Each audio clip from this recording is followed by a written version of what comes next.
नमस्कार, मैं नेहा स्वागत करती हूँ आपका न्यूज रांची मेल में। झारखंड के प्रतिपक्ष नेता अमर कुमार बावरी जी हमारे साथ इस वक्त मौजूद हैं। हम उनसे जानेंगे, सर कई दिनों से प्रतिपक्ष ये खाली था, अब आपको वहाँ पे स्थान मिल चुकी है, क्या कुछ कहेगा? झारखंड के अंदर 4 साल के बाद इसे 5वें विधानसभा में नेता प्रतिपक्ष का दायित्व मिला है। केंद्रीय नेतृत्व अपने भारतीय जनता पार्टी के राज्य नेतृत्व को धन्यवाद है और 3.5 करोड़ जनता के जो विषय हैं वो सारे विषय अब जो वैधानिक व्यवस्थाएं हैं उसके अनुरूप अब जनता के लिए हम लोग इस सरकार को अकाउंटेबल बनाएंगे और इसके तमाम नीति और कार्य जो जनता के विपरीत है, विरोध में है, उसके प्रति जनता को अवगत कराते हुए जनता को सरकार को जनता के लिए अकाउंटेबल बनाने का हम लोग प्रयास करेंगे। जी, विधानसभा सत्र और राज्य की जनता के लिए सर क्या भूमिका रहेगी? जो नेता प्रतिपक्ष की भूमिका जो रेखांकित की गई है इस व्यवस्था में, वो हमारी भूमिका रहेगी।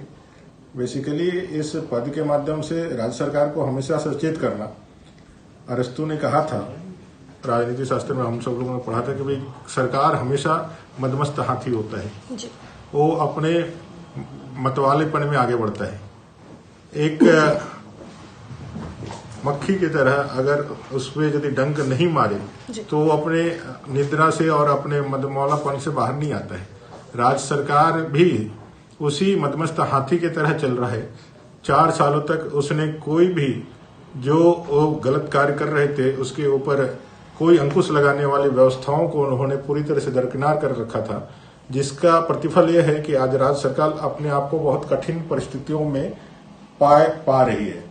भ्रष्टाचार के तमाम मुद्दे, कई एक अवैधानिक कार्यों के चलते आज राज्य सरकार जो है अपने आप को कठिन परिस्थितियों के दौर से गुजरता हुआ पा रही है, जिसका एकमात्र कारण राज्य की सरकार ही है, जिसने अपने खिलाफ उठने वाले तमाम सचेत करने वाली बातों को रोकने के लिए नेता प्रतिपक्ष का जो पद था उसको खाली रखा और आज वह खुद कटघरे में खड़ा है। जी सर, क्या कुछ कहेंगे? राज्य में कई ऐसे आयोग हैं जो 3.5 साल से खाली पड़े हुए हैं।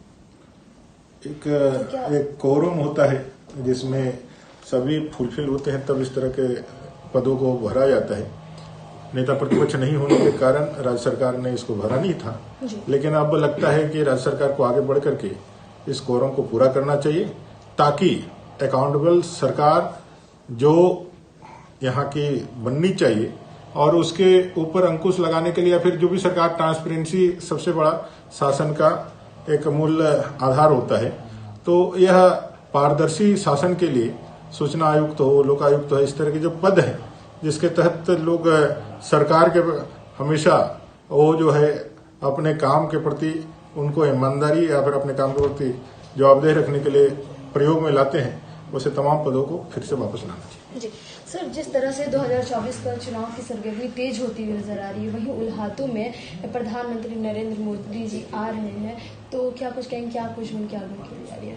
धरती आबा बिरसा मुंडा जी जनजातीय गौरव के विषय हमारे झारखंड से है और यह देश मूलवासी आदिवासी दलितों के लिए जाना जाता है।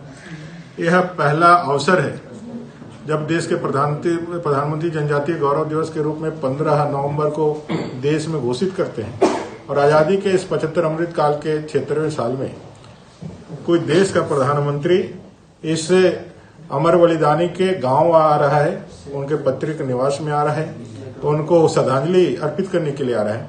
ये अपने आप में जनजातीय भाइयों के लिए, हम सभी मूलवासियों के लिए बहुत आनंद और गौरव का दिन है और हम सब लोग उनको आगमन की प्रतीक्षा कर रहे हैं। ऐतिहासिक रूप से यह कार्यक्रम होगा और देश के इतिहास में जनजातीय गौरव का एक स्वर्णिम अध्याय 15 नवंबर को 2023 को जुड़ने वाला है। जी सर, हमने कई आदिवासी संगठनों से बात भी की। सर, उनका कहना है कि उनका विरोध पे भी काफी लोग उतरेंगे, क्योंकि सरना धर्म कोड की मांग को लेकर के लगातार वो लोग सड़कों पर उतरे हैं।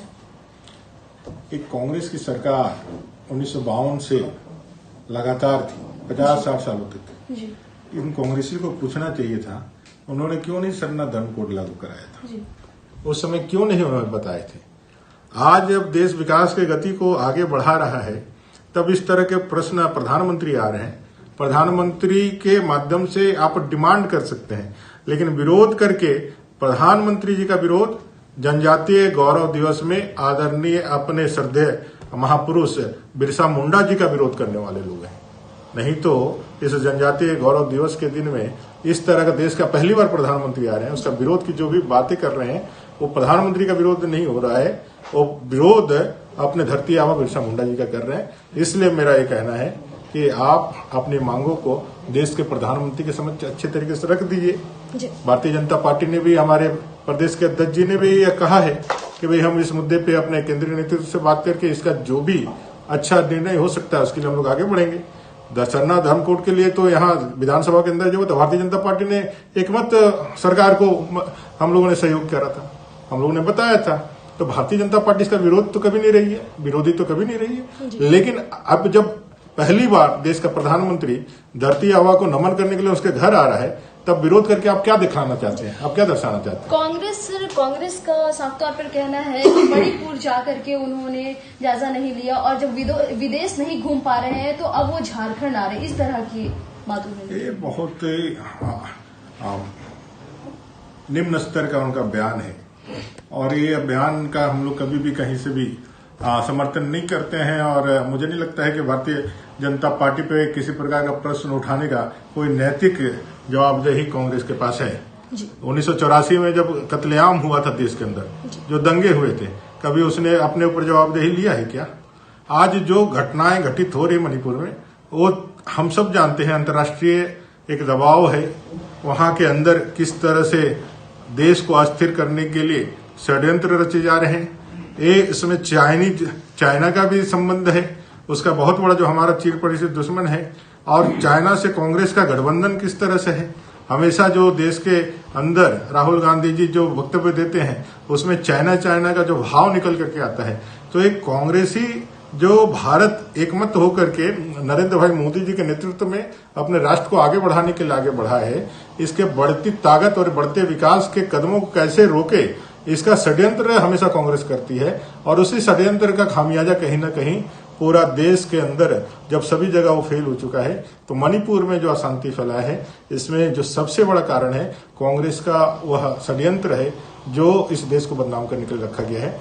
तो मेरा ये कहना है, वहां की सरकार है, अकाउंटेबल सरकार है जो जनता ने चुनी है, देश का गृह मंत्रालय है जो पूरी ताकत लगाकर उसमें रखा हुआ है, और देश के आम नागरिक हैं जिनको भोले भाले नागरिकों को षड्यंत्र का हिस्सा बना करके मणिपुर को अशांत करने का जो कोशिश हुआ है उस पर भी हम जीतेंगे, कामयाब होंगे, और देश के अंदर एक शांतिपूर्ण वातावरण के साथ पूरा देश उत्तर नॉर्थ ईस्ट से लेकर के कश्मीर से लेकर कन्याकुमारी तक हम सब लोग आगे बढ़ेंगे। जी सर, अगर स्टूडेंट्स की बात की जाए तो सर ST SC मैट्रिक के स्टूडेंट्स को स्कॉलरशिप नहीं मिल रहा है, वहीं वो अगर DWS के पास जाते हैं तो उनका कहना होता है कि केंद्र सरकार की ओर से स्कॉलरशिप रोकी गई है, राज्य सरकार कहती है राशि उन्हीं तरफ से आती है जिनसे रोक दी गई है।